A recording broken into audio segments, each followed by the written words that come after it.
What's going on, everyone? This is gonna be kind of just a update video with the AMD RX480s. A few people were actually asking about the overclocking for the RX480s and how they perform, basically, especially when they stack up against the R9 390s, because single card versus single card, the 390s do outperform the RX480s. Not by much. It's very, very minuscule, but they do outperform.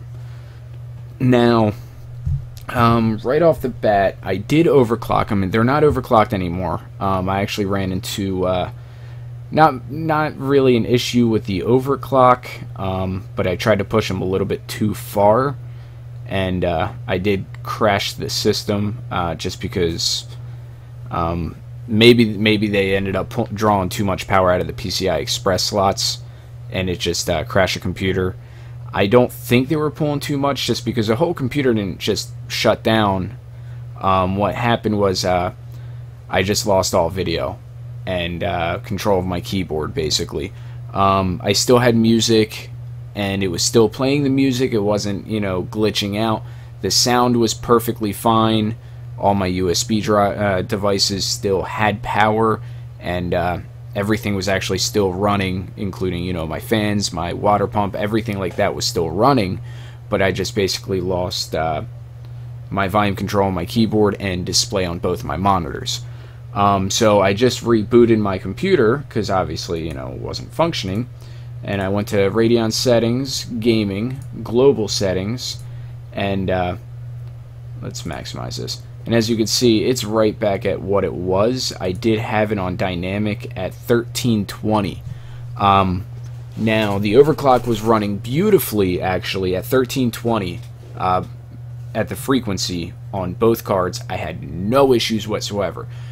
Now, was it really worth overclocking? It's not really worth it. It's really not worth it. Maybe for a single card, but I'm running them in Crossfire, and my score for a Heaven benchmark was almost the same. I think I actually scored slightly lower after the overclock. And one thing that I did notice, which I'm not gonna, try to eliminate it by any means, is it was thermal throttling. And if you don't know what thermal throttling is, it's basically when your device gets so hot that it basically lowers down the clock and slows whatever is overheating. It slows it down so it can cool off. And they were getting up around 85, between 85 and 87 degrees Celsius. So at that point, I didn't want to try to get them any hotter, just because you don't really want to run them, much hotter than that. So basically, it was thermal, because it was thermal throttling. So even at the frequency at 1320 on the factory coolers, it was throttling, and it wasn't making much of a difference. Now, if you're water cooled, that will make a complete difference. Now, I don't know if they make a water block for the RX480s yet. I know a few people have made them themselves. Basically, I guess, just used universal water blocks and used them. And they seem to be working really well and getting some impressive overclocks out of them. But as far as the factory cooler on these, especially on the reference, if you want to overclock, I'd go to 1320 frequency. I wouldn't go much higher than that, just because they're still working out bugs. It's, drawing too much power out of the PCI Express slot. I crashed at 1320. Yeah, my frequency was at 1320, but instead of having, the voltage on auto, I had it on fixed, and I had it matching what it was, just across the board. I had the frequency matching the voltage instead of having them on auto and dynamic. And Yeah, I mean, it worked fine. As far as a performance difference, I didn't see much. From how it's sitting right now to having it at 1320 across the board on dynamic, I didn't notice any kind of, increase in all reality. Having benchmark, my score actually went down a tiny bit, but my maximum frames per second was about 301, I believe, 301 frames per second for the maximum. So I definitely got a higher frames per second. I believe it was 260 before on factory clock. So with the overclock, I got up to 30 something. So definitely a increase on maximum frames per second, but an overall score was slightly lower, and I think that's because it heated up so much quicker. Because I had it running, or it was already running hotter, so it started throttling itself quicker in the test. So I mean, there's a slight bump in performance. I think if you overclock it just a little bit, you might be able to match the performance out of an R9 390 with a single RX 480. I don't think you're going to be beating it by far, if anything, if you're running an overclock on your RX 480 and a stock clock on a 390. So basically, more of this story is, if you're looking at getting one card and you're on a strict budget and getting the newest card available isn't the biggest thing, go with an R9 390. I still have one in my other computer next to me.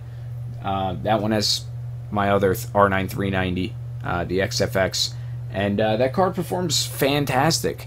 And I do like that it has a factory backplate on it, because these cards don't have backplates. But yeah, that card performs phenomenal. 1080p, handles whatever I throw at it, no problem. So yeah, I mean, I just actually sold one of my R9 390s, an XFX, and it sold for, I believe, 212 or 240. Let me check real quick.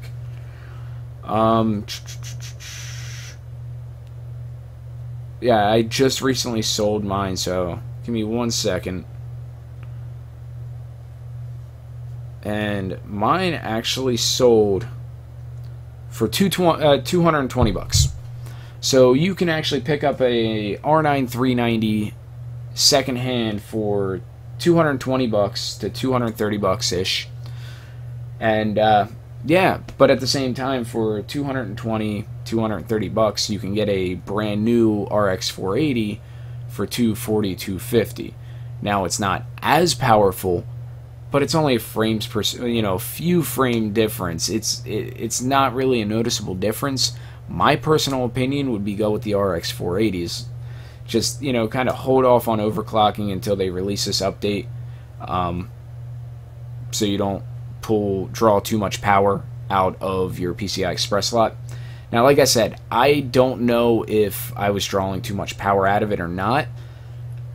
So far, even on before I changed my voltage when I had the frequency at 1320 all across, I didn't deal with any issues whatsoever. I know people are saying their systems are crashing, and from what I'm hearing, it's actually from mid-range motherboards and lower-end motherboards that it's doing it to. My motherboard that I am not having any issues with the power draw with these 480s is the Asus Z170 AR motherboard. I believe it's a $160 motherboard, and I'm not dealing with any issues with it crashing on the stock clock or even when I had it at 1320. So yeah, the cards are performing fantastic.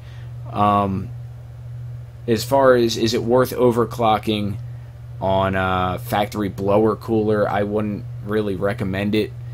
They get really fucking hot really fast. They really do. I mean, idling, it's not bad, as you can see. I mean, I don't know if you can read that right there, but my temperature right now is at 39 degrees idling, and the other one's at 68 degrees. So you can tell which one's closer, which one's sandwiched between stuff. So, I mean, as you can see, if you're running them in Crossfire, you got one running hot right off the get-go at 68 degrees, which isn't hot, but when you're putting it at a load, that's going to heat up to 80s really quick. So I would hold off on overclocking the reference cards, just so, you know, just to be safe, so you don't run too hot or run into any issues like that. I hope this video helped people out. I don't know if it did. If it did, let me know. I do enjoy knowing that I help people out with, you know, questions or trying to figure something out. And if you have any other questions, throw them down in the comments. I'll do my best to answer them in a somewhat timely manner. I work for the next 2 days that I have off, 2 days, but I have a LAN party / going away party for a friend. He's moving out of the state, and that's going to be my 1 day off. And I actually have 3 days off coming up. I work these next 2 days, well, 2 nights, and then I have 3 nights off. But the first night, I am going to the LAN party, going away party. Second night, I have off. But the third night is my wife's birthday, so I'm not. I might respond to a few comments, but I'm not going to be making really any videos that night. I can guarantee you that. So that being said, like I said, I hope I helped you. If you liked the video, give it a thumbs up. This whole fucking rundown. If you didn't, give it a thumbs down. Blah, blah, blah. Subscribe for more content. My content is obviously still pretty shitty. I'm working on it, little by little. I'm doing this still because I do enjoy doing it. Tech is my passion, but that's for another vlog. I hope I helped you out. Have a good one, everyone. Damn hotkey work.